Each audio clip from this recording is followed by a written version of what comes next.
Welcome to our channel. Today we how to build a RESTful API with Node.js easy tutorial step by step clearly.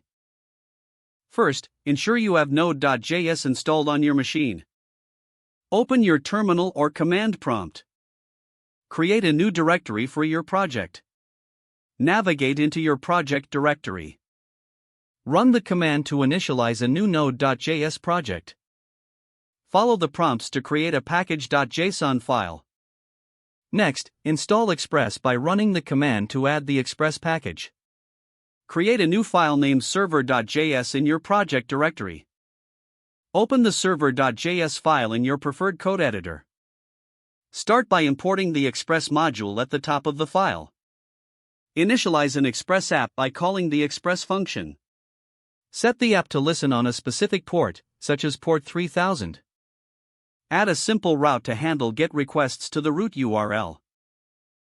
Return a JSON response for this route. Test the server by running the command to start the Node.js application.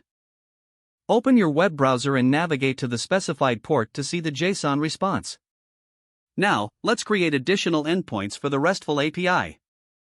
Add a new route for handling GET requests to a specific resource, like /items. Within this route, create an array of sample items. Return the array as a JSON response.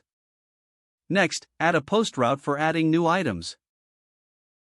Use Express's request body parsing to handle incoming data. Ensure to save the new item to your items array. Return the new item in the response. Next, add a GET route to fetch a specific item by its ID. Extract the item ID from the request parameters. Find the corresponding item in your items array and return it. If the item is not found, send a 404 error response. Don't forget to like this video and subscribe to our channel for more step-by-step tech guides.